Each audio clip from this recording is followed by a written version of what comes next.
Allow me first to thank the Senior Minister for his clear and wide-ranging speech. You have given us a lot of ground to pitch our questions. As the moderator, I will begin by asking a few questions. Then you, the audience, will have a chance to ask him your questions, what's on your mind. So let me begin.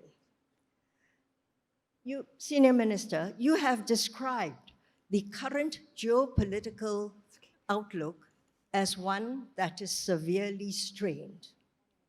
How do you see ASEAN and the Asia-Pacific stabilizing the regional order?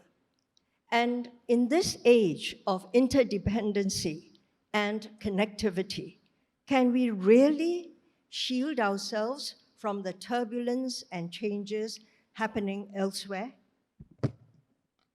Well, we can insulate ourselves, but we can't prevent some impact upon us.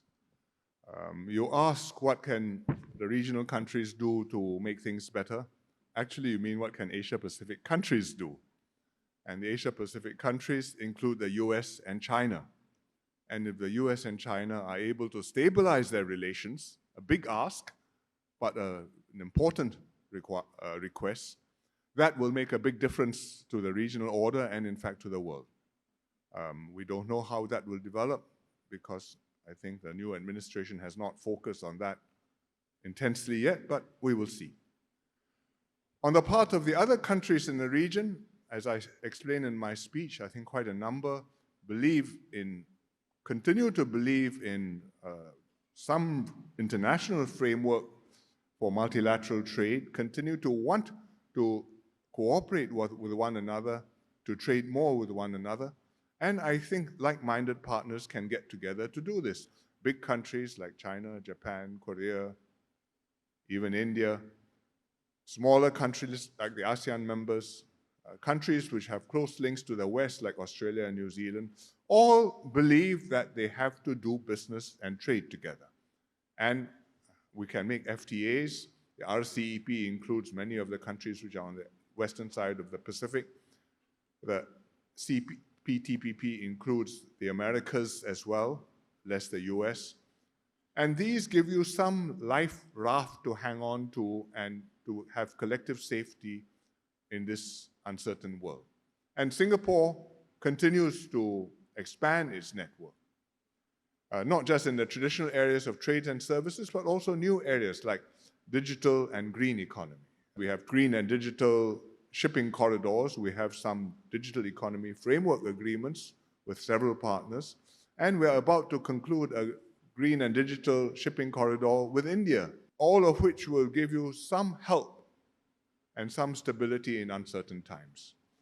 As for ASEAN, I think one of the things which ASEAN can do is to cooperate more intensely within the ASEAN grouping. We have 10 members. We have an ASEAN economic community. It's not like the European Union, but it gives a broad basis for us to enhance our economic cooperation. And we can do better. After all these years of cooperation, our share of intra-ASEAN trade as a share of our global trade amongst ASEAN members is still quite low. It's less than 1/4. And it has been about that level for a very long time. And if you look at EU, the intra-member trade is like 80–90% of their global trade. So therefore, I think within ASEAN you can cooperate more, and ASEAN can also work harder with its external partners to conclude more FTAs in order to work together. For example, is reviving negotiations with EU, and I hope all these measures will make a difference.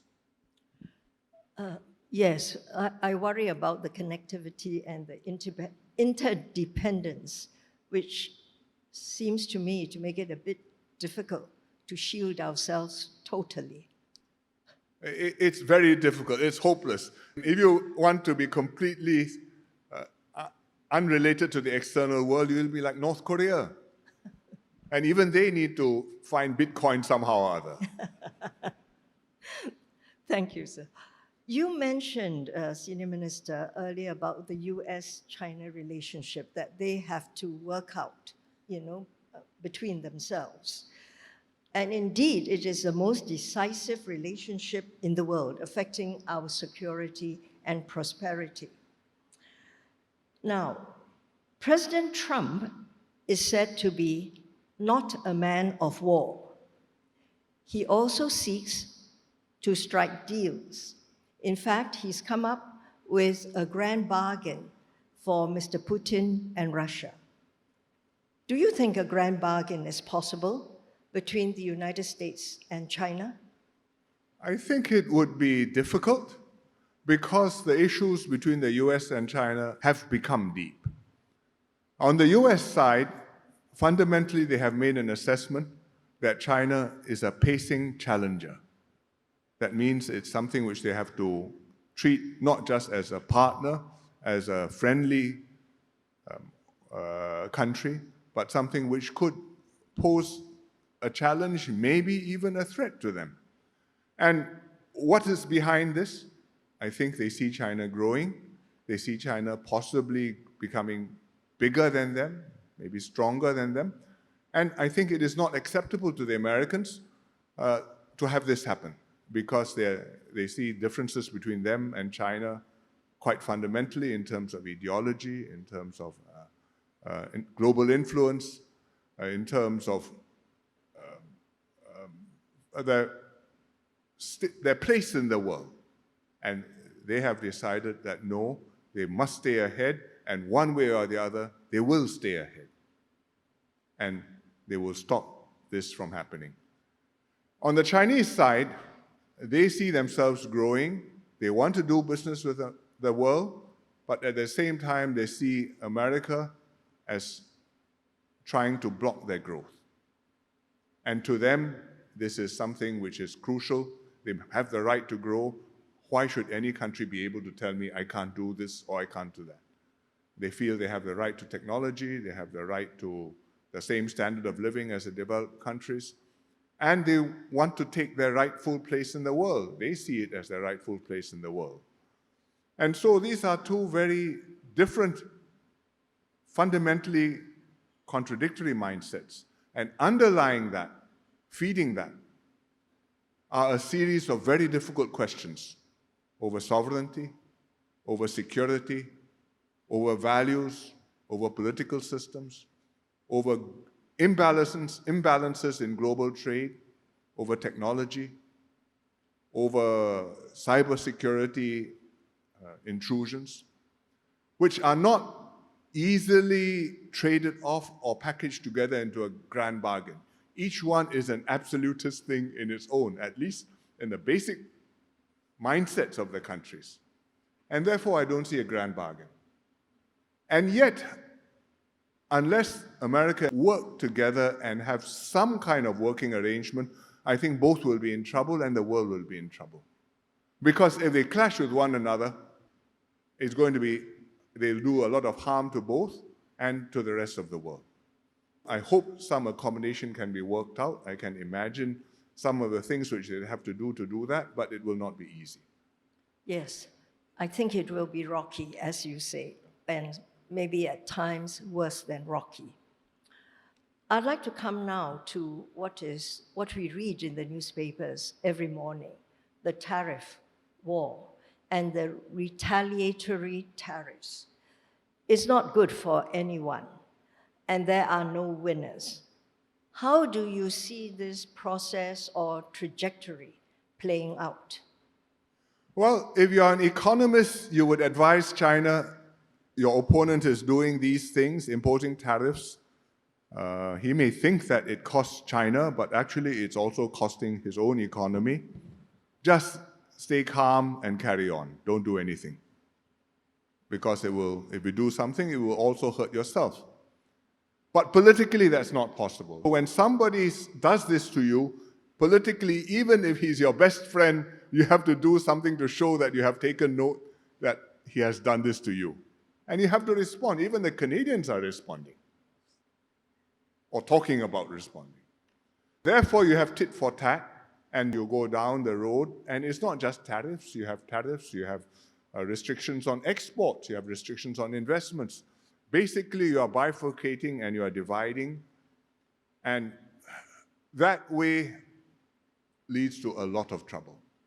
The world hasn't seen it since the war, therefore maybe doesn't remember or doesn't quite feel what it is like, but it happened before the war. In the 1930s, when the economies went into a depression, there was a Smoot-Hawley Act, the tariffs, very high tariffs in the US. It triggered similar high barriers in the other developed countries. World trade plummeted. It deepened the recession. It caused great hardship in many countries, and it contributed to the political pressures and the tensions between countries, which eventually led to the Second World War. And people may have forgotten this, but in the Pacific, the war started with the attack on Pearl Harbor by Japan. What immediately preceded the attack on Pearl Harbor? It was a US embargo on Japan of petroleum and rubber, vital raw materials, and the Japanese started the Pacific War to secure those raw materials from Southeast Asia. Rubber and tin from Malaysia, petroleum products from Dutch East Indies in those days, now Indonesia. So that way leads to bad outcomes. In 1985, Mr. Lee Kuan Yew was invited to address the US Congress joint sessions, and he made a speech on this theme. Those were different days. Ronald Reagan was the president, and he got a standing ovation. The mood has changed. The times have changed. Now you're not talking about the US versus Japan, you're talking about two nuclear powers. You may or may not go all the way to the end of the road, and hopefully somewhere before the end of the road you will find an off-ramp and a way out which will enable us to stop short of the maximum damage to one another.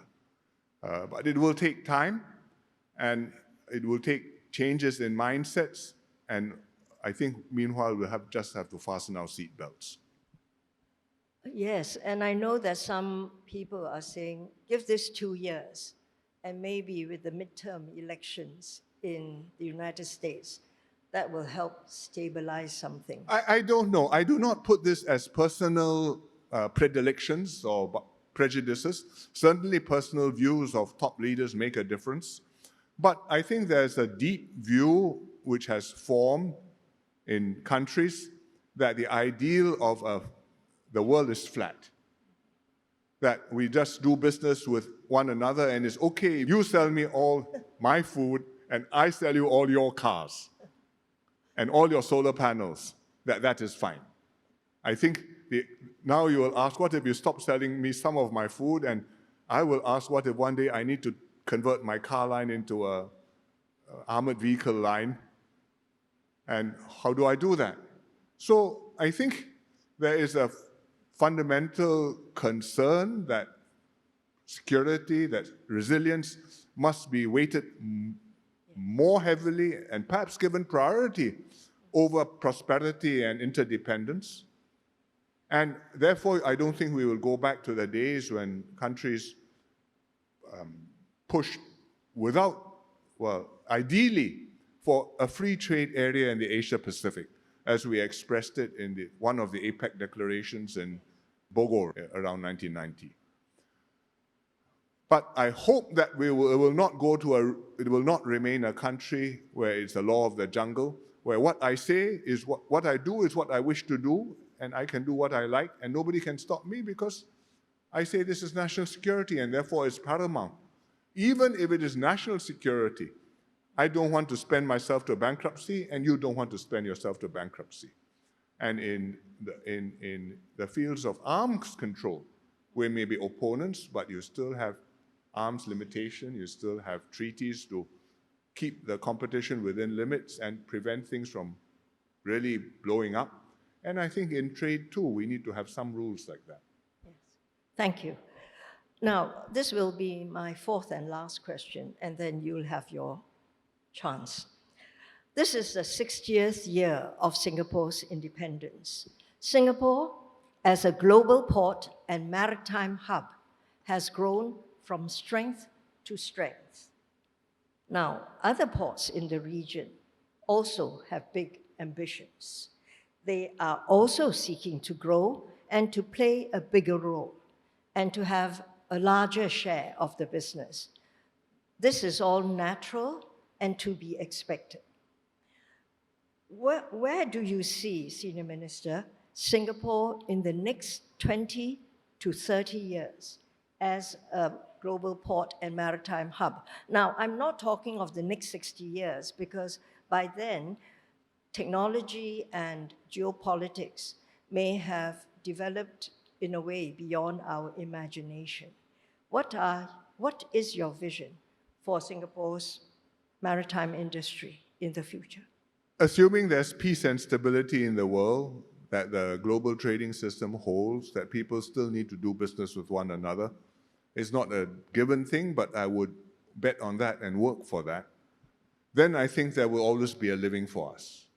We have built our port from, we call it an entrepot, but really it was little sailing boats coming in from our immediate neighbors, junks coming in from China and Japan, and maybe somewhat bigger ships coming from Europe, and being the trading center, to what we are now with 40 plus million TEUs traded through Singapore every year, shipped through Singapore every year. And we've done it by being one step ahead, by being efficient, by being making full use of technology, and making full use of our people, making sure that we have a team which wants to build a first-class port and give ourselves a living, even though we have not much of a domestic hinterland. If we just depend on Singapore containers to keep PSA would be maybe 1/20th its present size. But we have got international business, and we have that only because we are efficient and we can be relied upon to deliver. So we proved that during COVID, we proved that after COVID, because we kept the port open, and after COVID, when there were pile-ups and delays in other ports, we were the place where people would catch up on time and would sort things out. So I think we can continue to grow, and we have quite bold plans to do that.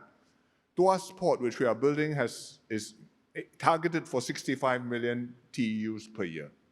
We are now just over 40 million TEUs last year, so it's 50% more. You'd ask, are you bold enough? Are you too bold? I say, you have to dream. When we built our present facilities, including Pasir Panjang Port, we were at about 16 million TEUs, and we were building for double that, 30 plus million TEUs. And people wondered whether you would ever get there, but we thought, we build it, we make it happen. And it happened faster than we expected. We got there about 5 or 6 years ago, and we're now 40 plus million TEUs. So from 40 to 60 million, the regional business is there. The containers will flow past us through the Straits of Singapore. Some maybe go to the Arctic Northeast route, Northeast Passage, perhaps, but I think a lot will still come through Southeast Asia, will come past Singapore and come past the other ports which are up and down along the string in Taiwan, in Malaysia, in Sri Lanka, in India.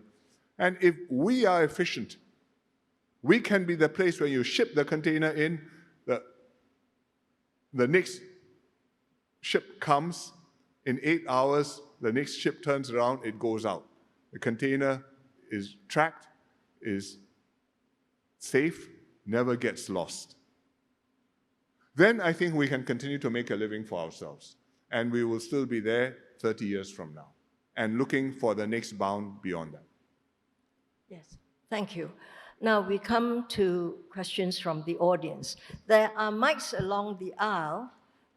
If you could just step to the mic if you wish to ask a question. And there are people around the room with flashcards to attract my attention, so I recognize you. I think I saw a hand in section C. Yes, please. You have the first question. Thank you, SM Lee, for your very insightful and strategic view. My name is Eugene. I'm from Pacific International Lines. Greenhouse gas emissions reductions is an imperative for our industry and a game changer for every shipping company. In fact, for some, it could be an existential risk. The IMO has set ambitious targets to reduce emissions by 30% by 2030 and net zero by 2050. Now, how do you see the role of international shipping companies collaborating with Singapore to meet these targets, especially considering today's increasingly uncertain global economic situation and with an environment of escalating costs? We have to prepare for this. I would say candidly, the solutions are not yet clear, but we have to look for what is promising and explore multiple different avenues. Alternative fuels are one avenue, but whether it's hydrogen, whether it's ammonia, I think solar is not likely. Wind maybe even has a contribution, but it cannot be the main solution. We have to explore all the different alternatives and prepare ourselves in terms of the infrastructure likely to be needed as they prove viable and in order to support them. And that's why, as I said earlier, we are building up, training people to handle alternative fuels, building up the infrastructure, the safety requirements, and so on. I think, honestly, to reduce emissions by 30% by 2030, which is 5 years from now, will be very challenging for the world, particularly if big countries are not all on board. And the other countries will ask, well, should I exercise maximum effort to tighten my belts? But the direction in the longer term, I think, is unavoidable, and we should do our best to get the technology ready and to be able to implement it and not lose out. I think that in the end, the solution cannot just be greener energy, because I think even with greener energy, the supply may not be enough and the cost will be very high. And you will end up with reconfiguration of supply chains, of the shipment patterns. There will be more near sourcing, and the industry will have to adjust to that. And this is going to happen whether you're doing it using carbon taxes or whether you're doing it using border adjustment levies. Europeans are talking about carbon taxes, the rest of the world doesn't, and if you come in, I'm going to charge you at the border. And either way, it means that the industry will have to reconfigure, and that means the shipping lines will have to reconfigure too. There is one bright spark in this, in the way the maritime industry is dealing with decarbonization, and that is, it is dealing with the problem as an industry, as opposed to country by country. Because if you go country by country, places like individual countries with big ports, Singapore happens to be one of them, we will die because the bunker was uploaded here, therefore it's blame on Singapore. But actually it's not Singapore, it's the bunker was used for shipping, which many countries benefited from. It just happened to be the port where this physical operation took place. And so as an industry, we can find a solution which is sensible end to end, and you put the costs where the costs deserve to be and where the industry can work. Now, how to do that? We have to negotiate, and there'll be a hard bargain, but that's a sensible way to think about it. And I wish that is how we thought about more things. Aviation fuel is like that. But there are other industries which you could imagine which should be like that too. For example, petrochemicals. Thank you. The next question. Good morning, Assembly. Thank you for your really insightful presentation. My name is Akanksha Baturapai. I'm from Sinoda Shipping Agency, and I'm also part of the council at the Singapore Shipping Association. Likely, this is the highest level question I have ever asked, so thank you. I belong to the services industry in maritime and logistics, and we are truly facing a talent crunch to compete on the global scale and to have a very upskilled workforce is quite competitive for us. Considering the industry is also highly fragmented, the profit levels are also very not increasing in line with some of the higher digitized industries as well, like generative AI. So we find ourselves losing workforce, frankly, to the gig economies and even to industries we never even anticipated competing with. So would you have any suggestions for our sectors or even for players in our sector? This is a real problem we are facing on the ground. Thank you. I'm not very familiar with the details of the maritime logistics industry. I do know that the business of supplying the ships and doing the landward part of the work when ships pass through Singapore has been a challenging business for some time. As you say, it's fragmented. There's not enough technology being applied to it. There's not enough upgrading and consolidation being applied to it. I think MOT has been working on this, and MPA. I would defer to them to deal with the specific issues. The general problem of talent in Singapore, I think, is one which many industries are facing, and we are conscious of, and we are trying to make a framework which will enable us to make the most of the people we have in Singapore, to train them to be up to scratch and invest in them and to do these jobs. And also at the same time, to be able to bring in professionals who are qualified, who can contribute and complement our workforce, and therefore enable our economy to grow. I'm sorry, I don't have more specific details, but the problems, I think MP and MOT know about that, and we are working on that. Thank you. The next question. Good morning, sir. This is a bucket list item for me. Thank you. My name is Captain Hari Subramaniam. I am from the marine insurance industry, and I also chair the Nautical Institute here. My question is along the lines of my colleague Akanksha previously, and it's about advice on improving the image of shipping. Shipping usually hits the news only when something disastrous happens and catches everybody's attention, due to which I feel a lot of people are being deterred from coming to this industry. Back to talent and manpower.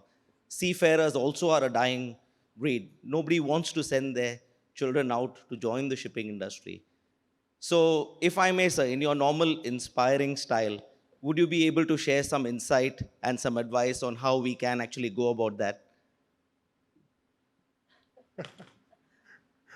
I don't have a strategic plan straight away.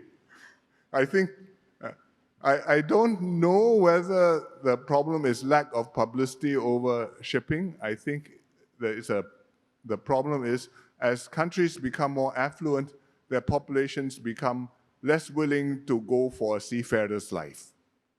There are a few exceptions. I think the Nordics may be one of them. The Norwegians still have a significant number of people who are prepared to go to sea. But if you look at Asia, it has not been so. And therefore, many of the crews, including the officers and their captains, are from countries where being onshore is tough, and therefore you're prepared to go to sea. And in Singapore, being onshore is not tough. If it were tough, we'd have other very big problems. And so you need a certain passion, a certain fascination with the ocean, and then you go down to the sea again. And I think we have the institutions, we have the facilities, we've got the training simulators.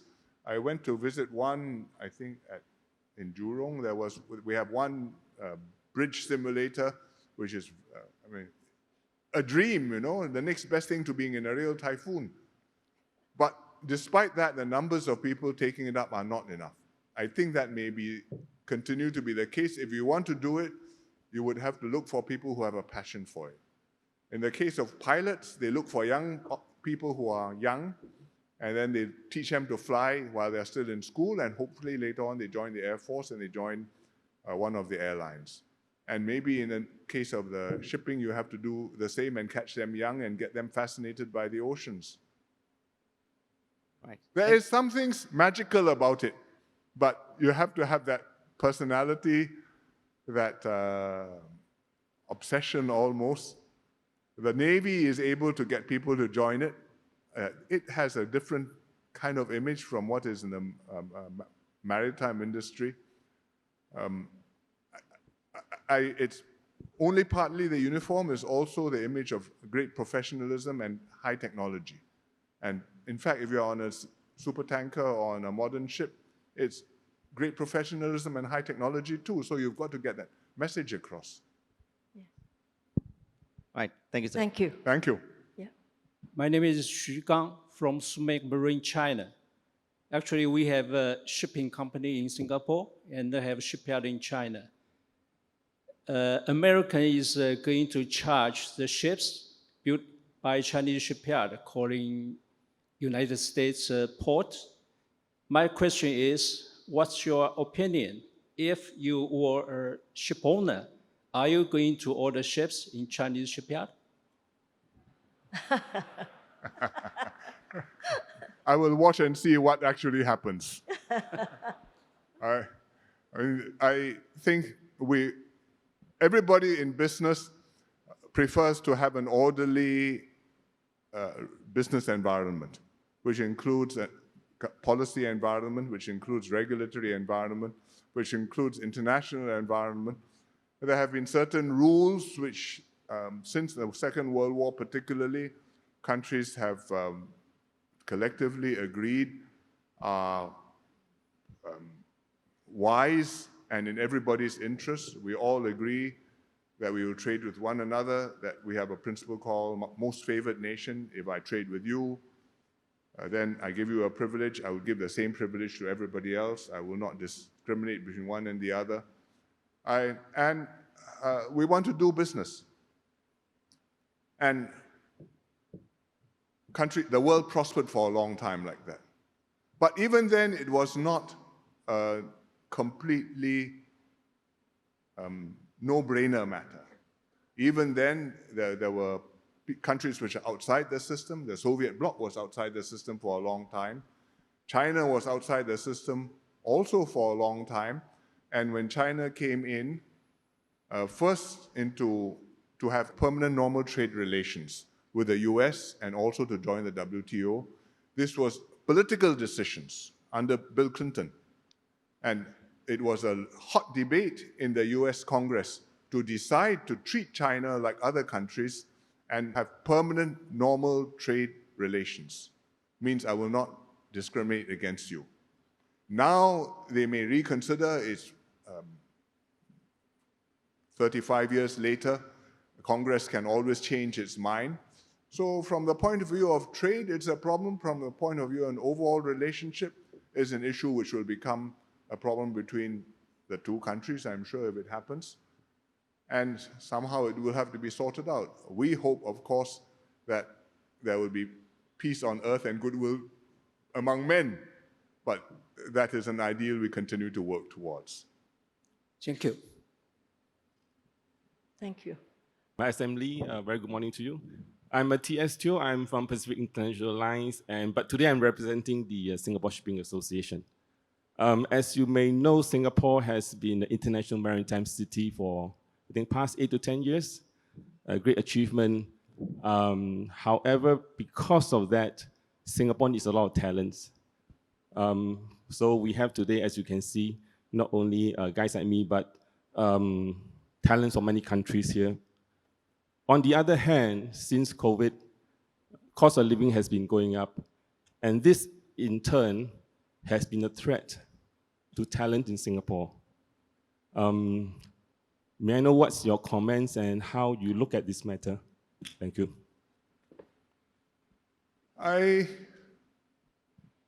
not sure when you say cost of living, what you are talking about. Cost of living for Singaporeans or cost of living for foreign expatriates who are working and living in Singapore? For foreigners. Well, we are not as low cost as many other Asian cities, but it can't be helped. Part of it is rentals. I think there's been tightness in the rental market for some time, particularly after COVID, but we're building more and it's easing. General living costs, if